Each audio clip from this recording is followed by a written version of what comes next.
अस्सलाम वालेकुम दोस्तों, कैसे हैं? ठीक ठाक है। उम्मीद है कि आप लोग बखैर वफियत होंगे, ठीक ठाक होंगे। आज हम जिस टॉपिक पर आप लोगों से लबकुशाई करेंगे उस टॉपिक का नाम है हुसूल वलायत सर्टिफ़िकेट या गार्डियन सर्टिफिकेट भी इसको बोला जाता है। टॉपिक को शुरू करने से पहले मैं आपसे रिक्वेस्ट करूंगा कि चैनल को दूसरों तक फैलाएं ताकि सब जो है वो इससे इस्तेफ़ादा हासिल कर सकें। ख़ास तौर पर जो है वो लॉ के स्टूडेंट जो लॉ कर रहे हैं, लॉ को सीख रहे हैं, प्रैक्टिस स्टार्ट की है, या एडीपी भी बनना चाहते हैं या कुछ भी बनना चाहते हैं, ठीक है।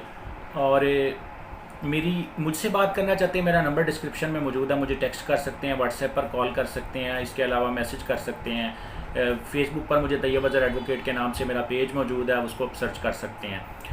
हुसूल वलायत सर्टिफिकेट ख़ास तौर पर जब बाप की डेथ हो जाए या माँ की डेथ हो जाए तो फिर बच्चों का गार्डियन बनने के लिए, बच्चों को कोई भी चीज़ करने के लिए जो है वो उसकी सर्टिफिकेट की ज़रूरत पड़ती है।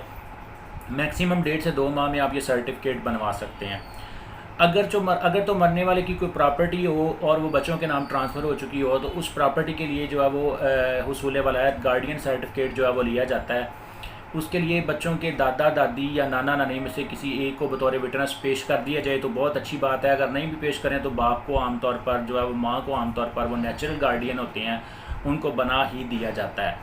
अब बात आती है कि अगर हुसूल वलायत सर्टिफिकेट में प्रॉपर्टी को सेल करने की परमिशन रिक्वायर्ड हो तो प्रॉपर्टी को सेल करने की परमिशन कोर्ट तब देती है जब आप माइनर की प्रॉपर्टी सेल आउट करके उसको उसकी तालीम पर, उसकी सेहत पर लगाएं, ठीक है, और इस चीज़ का एविडेंस, कोई प्रॉपर प्रूफ जो है वो कोर्ट में पेश करें।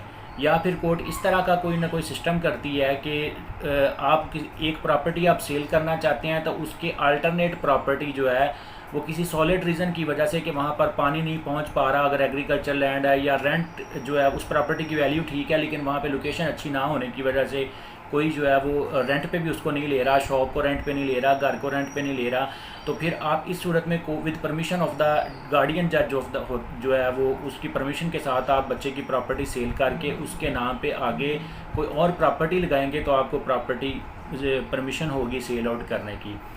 आम तौर पर कोर्ट्स क्या करती हैं कि जज साहब एक ऑर्डर करते हैं कि विद इन 10 डेज़ या 15 डेज़ या 1 मंथ जो है आप एक एग्रीमेंट कोर्ट में पेश करें जिसमें आपने आगे किसी पार्टी के साथ एग्रीमेंट किया हो कि आप ये प्रॉपर्टी ख़रीद कर माइनर के नाम पे ये प्रॉपर्टी लगाएंगे।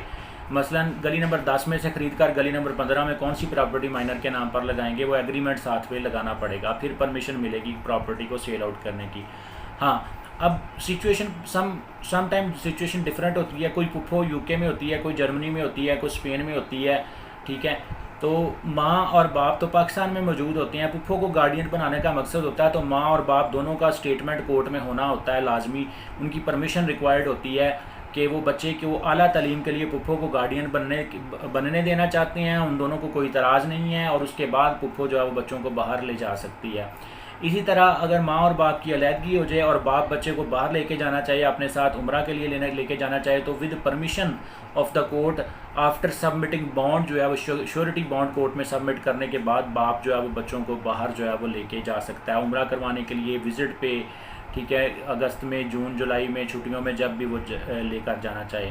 गार्डियन सर्टिफिकेट आमतौर पर 40 डेज़ के अंदर अंदर बन जाता है। अगर इससे रेलिवेंट आप कोई मज़ीद बात पूछना चाहते हैं तो मेरे नंबर पर व्हाट्सएप पे मुझे वॉइस नोट या टेक्स्ट कर सकते हैं। उम्मीद है आज के इस लेक्चर से आपने जो है वो सीखा होगा।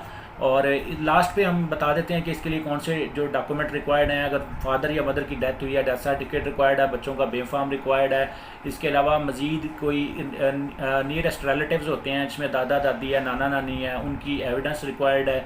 इसके अलावा बच्चों का बेफार्म FRC अगर मिल जाए या उनकी बर्थ सर्टिफिकेट्स मिल जाएँ, इस तरह की चीज़ें जो है वो रेलिवेंट रिक्वायर्ड हैं। तो उम्मीद है कि आपने इस लेक्चर से कुछ ना कुछ सीखा होगा। दुआ में याद रखिएगा। अस्सलाम वालेकुम।